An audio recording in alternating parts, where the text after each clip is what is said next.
দিনাজপুরের ঘোড়াঘাটে জমির জায়গা নিয়ে বিরোধের জেরে এক বৃদ্ধের ওপর বর্বরোচিত সন্ত্রাসী হামলার ঘটনা ঘটেছে। প্রতিপক্ষের হামলায় ইউসুফ আলী নামে এক ব্যক্তি মারাত্মক রক্তাক্ত জখম হয়ে হাসপাতালে ভর্তি হয়েছেন। হামলাকারীরা ইউসুফের বসতবাড়িতে ব্যাপক ভাঙচুর ও লুটপাট চালিয়েছে বলেও অভিযোগ পাওয়া গেছে। শনিবার ২রা মে দুপুরে উপজেলার ৩ নং সিংড়া ইউনিয়নের জারকাটা গ্রামে এই ঘটনা ঘটে। আহত ইউসুফ আলী ওই গ্রামের মৃত তালেব আলীর ছেলে। প্রত্যক্ষদর্শী ও স্থানীয় সূত্রে জানা যায়, বসত ভিটার জায়গা নিয়ে প্রতিবেশী বেলাল ও সমেজ উদ্দিনের সঙ্গে ইউসুফ আলীর দীর্ঘদিনের বিরোধ চলছিল।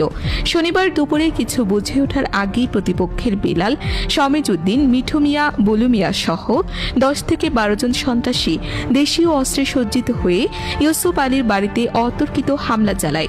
সন্ত্রাসীরা লাঠি ও ধারালো অস্ত্র দিয়ে ইউসুফ আলীকে পিটিয়ে মাথায় গভীর ক্ষত সৃষ্টি করে এবং তার বাম হাত ভেঙে দেয়।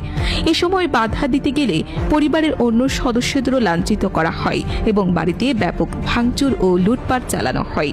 পরে খবর পেয়ে ঘোড়াঘাট থানা পুলিশ দ্রুত ঘটনাস্থলে পৌঁছে রক্তাক্ত অবস্থায় ইউসুফ আলীকে উদ্ধার করে হাসপাতালে পাঠায়। ঘোড়াঘাট উপজেলা স্বাস্থ্য কমপ্লেক্সের চিকিৎসক জানান, ইউসুফ আলীর অবস্থা আশঙ্কাজনক।